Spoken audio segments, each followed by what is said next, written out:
Teacher ने साथियों के साथ मिलकर ये हमला किया। और चलिए अब इसी के साथ बात करेंगे बड़ी खबर की। और बड़ी खबर आपको हम बता दें मथुरा से श्री कृष्ण जन्मभूमि से जुड़ी ये बड़ी खबर। सुप्रीम कोर्ट ने मस्जिद कमेटी की याचिका को खारिज कर दिया है। ये बड़ी खबर आपको हम बता रहे हैं, मस्जिद कमेटी की याचिका को खारिज कर दिया है। खबर पर अधिक जानकारी के साथ संवाददाता अवनीश हमारे साथ जुड़ चुके हैं। अवनीश, ये बड़ी अपडेट इस समय मिल रही है, ज्यादा जानकारी आपसे चाहेंगे। बिल्कुल, मस्जिद कमेटी के लिए एक बड़ा झटका है। मस्जिद कमेटी सुप्रीम कोर्ट पहुंची कि इलाहाबाद हाईकोर्ट ने उस आदेश पर जो आदेश दिया था कि जो 15 मुकदमे हैं सभी की हाईकोर्ट एक साथ सुनवाई करेगी, उसके खिलाफ मस्जिद कमेटी सुप्रीम कोर्ट पहुंची कि हाईकोर्ट का फैसला सही नहीं है और सभी मामले अलग प्रवृत्ति के हैं, उनकी एक जगह सुनवाई नहीं होनी चाहिए। हालांकि हाईकोर्ट का कहना था कि सभी एक तरह के मामले हैं, अगर इनकी एक साथ सुनवाई होगी तो न्याय के हित में होगा, जल्दी इस मामले पर कोई डिसीजन आ सकेगा।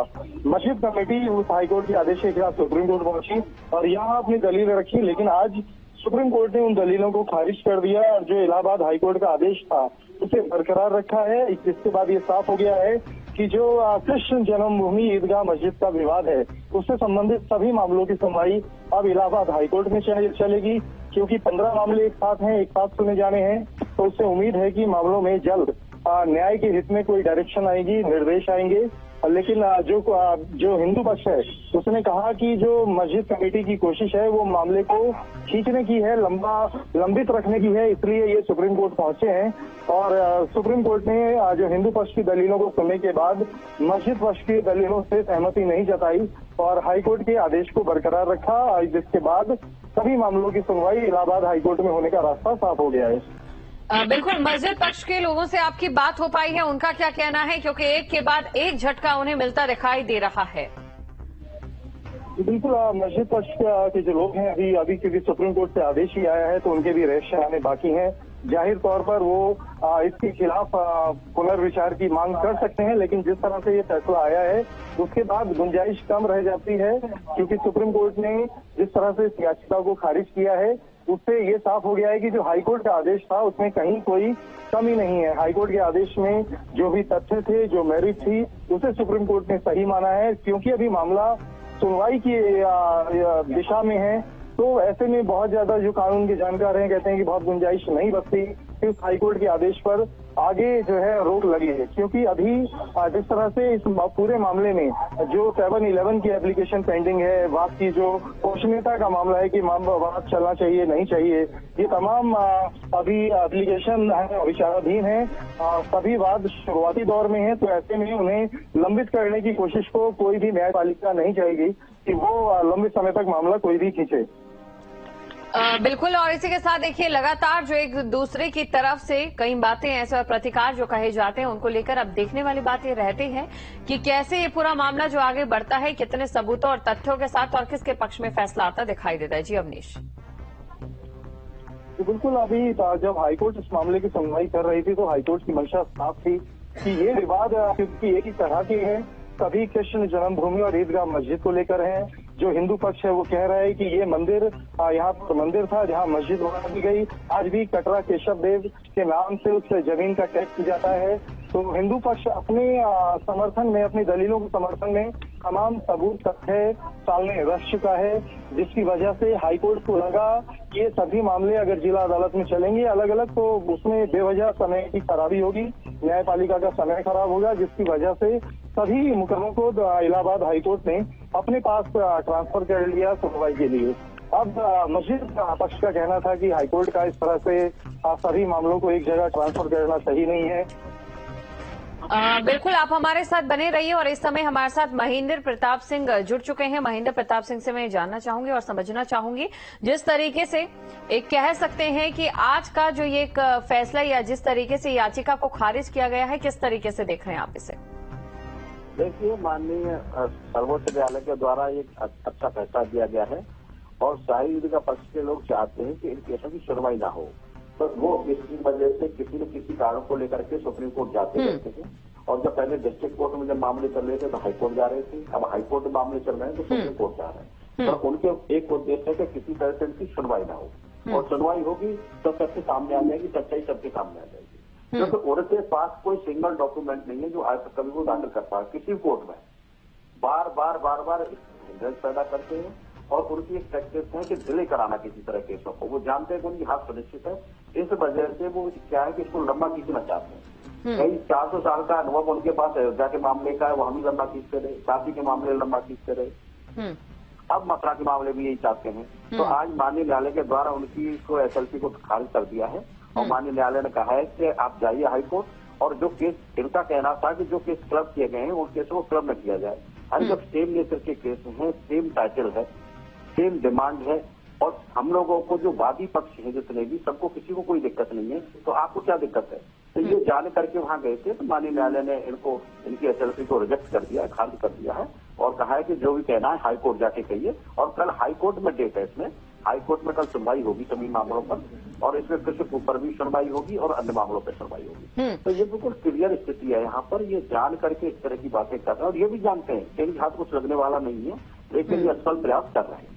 इनकी एक रणनीति रहती है, उस रणनीति के तहत कभी हाई कोर्ट, कभी सुप्रीम कोर्ट, कभी डिस्ट्रिक्ट कोर्ट ये भागते रहते हैं। तो कई बार कंप्रोमाइज की बातें करते हैं, कभी वापस हो जाते हैं। तो ये सब बातें इस तरह की चला रहे हैं ये, लेकिन ये जानते हैं कि सच्चाई ये है कि ये मंदिर था भगवान का और मंदिर होने के 100 से ऊपर याचिकाएं सुप्रीम कोर्ट में दाखिल हुई। क्या सारे केसेस अलग अलग चल रहे हैं? सुप्रीम कोर्ट ने सारे मैटर्स को साथ में टैग किया। उसी तरह से अगर 15 मुकदमे 18 मुकदमे एक ही मामले को लेकर हाईकोर्ट में फाइल्ड हैं, तो एक बेसिक ऑर्डर होता है उसको साथ में टैग करने का, कंसोलिडेट करने का, कि सारे मामले साथ चल पाए। आज उसी ऑर्डर को शाहिदगंज मस्जिद ने सुप्रीम कोर्ट में चुनौती दी, जिससे उनको भी आराम है। अगर अलग अलग 15 मुकदमे अलग अलग दिन पे लगेंगे तो उससे उनको भी दिक्कत होगी। जो लोग चाहते हैं कि मुकदमे डिले हो वो उस इंटेंशन से उसको चैलेंज करना चाहते होंगे। तो बहरहाल सुप्रीम कोर्ट ने कहा है कि आप इलाहाबाद हाईकोर्ट के सामने जाइए और अपनी बात रखिए। उन्हें कोई राहत नहीं मिली। हाँ जी बिल्कुल ठीक।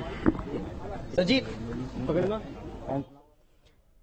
तो बिल्कुल महेंद्र प्रताप सिंह जी भी इस समय हमारे साथ बने हुए। महेंद्र प्रताप सिंह जी, अक्सर हमने देखा है हिंदू संगठनों की ओर से या फिर बात करें दत्तात्रेय जो हुस बोले हैं उनकी ओर से भी कहा गया है कि इस बार एक सकारात्मकता जरूर देखी जा रही है। जिस तरीके से अदालत के फैसले आ रहे हैं, अदालत का एक रवैया है, कहीं ना कहीं अयोध्या में जैसा राम मंदिर आंदोलन हुआ, मथुरा काशी के लिए उसकी जरूरत नहीं। मुझे तो खुद ही नहीं समझ में आ रहा है कि इस ऑर्डर में क्या गलती है जिसके खिलाफ उन्हें सुप्रीम कोर्ट आना पड़ा। सारे मुकदमे एक ही मैटर को लेके हैं, कंसोलिडेटेड है, जिससे हर पार्टी को आराम रहता है कि एक दिन मुकदमे लगते हैं, एक टाइम पे लगते हैं और टाइमली डिसाइड हो जाएंगे। तो जो लोग इस मामले में डिले करना चाहते हैं और चाहते हैं कि हर मुकदमा अलग अलग दिन लगे, तो वो उस इंटेंशन से सुप्रीम कोर्ट आए थे। पर सुप्रीम कोर्ट ने कहा कि आपने अपनी इस जो ऑर्डर था इलाहाबाद हाईकोर्ट का कंसोलिडेशन का, उस ऑर्डर के खिलाफ आपने ऑलरेडी वहां पे रिकॉल एप्लीकेशन डाल रखी है, तो पहले रिकॉल एप्लीकेशन डिसाइड हो जाए फिर आप सुप्रीम कोर्ट आइए। तो अब आगे की जो कार्रवाई होगी वो किसकी तरफ होगी? वो इलाहाबाद हाईकोर्ट में चल रही है, कल भी इस मामले की सुनवाई लगी हुई है। ठीक।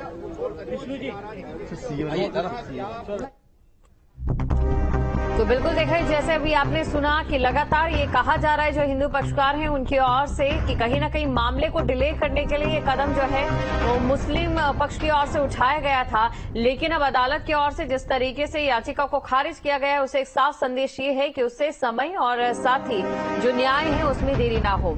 माननीय महेंद्र प्रताप सिंह जी इस समय हमारे साथ बने हुए, तो वापस उनके पास चलते हैं।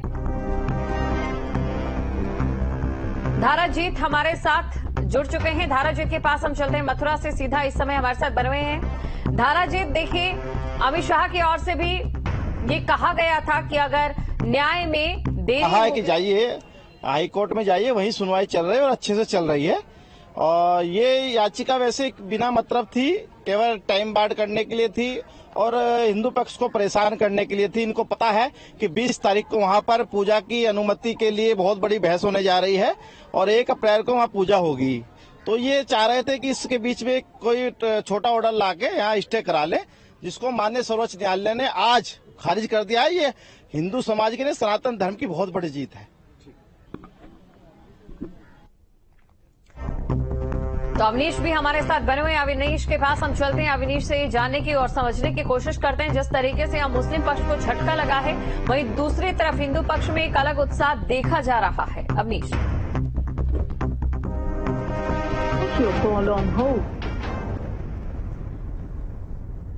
तो ये बड़ी खबर आपको हम बता रहे हैं और धाराजीत हमारे साथ बने हुए हैं। धाराजीत, तो कहीं ना कहीं जो हिंदू समाज है इसे अपनी प्राथमिक जीत के तौर पर देख रहा है और एक बड़ा उत्साह यहां जरूर देखा जा रहा है, क्योंकि एक तरफ कृष्ण का जो त्योहार है होली वो चला हुआ है और दूसरी तरफ इस तरीके का फैसला आ जाता है।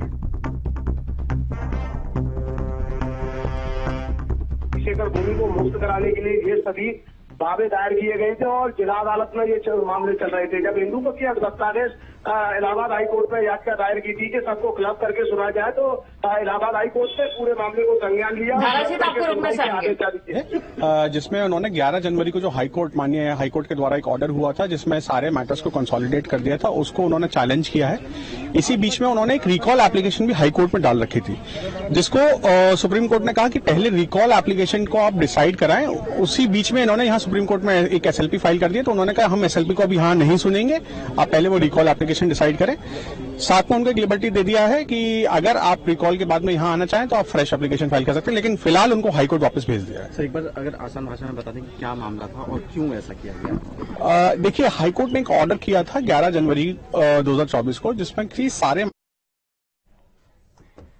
तो मस्जिद कमेटी ने हाईकोर्ट के फैसले को चुनौती दी थी और इसके लिए सुप्रीम कोर्ट गए थे, लेकिन उसके बाद जिस तरीके से अब ये फैसला आया है, 15 मुकदमों को एक साथ सुनने का फैसला लिया गया है ताकि इससे समय जो है वो कम लगे और इसी के साथ जो न्याय है सही समय पर लोगों तक पहुंचे। आपको ये जानकारी दे दें कि जिस तरीके से अक्सर न्याय में देरी होती है तो उस न्याय का एक शाब्दिक अर्थ कहीं न कहीं खत्म होता दिखाई देता है और इसी को आधार मानते हुए सुप्रीम कोर्ट ने ये फैसला यहां पर दिया है याचिका को खारिज करते हुए। अब ऐसे में मस्जिद कमेटी को कहीं न कहीं एक तरफ झटका जरूर लगा है, लेकिन हिंदू पक्षकार इस समय बेहद खुश नजर आ रहे हैं।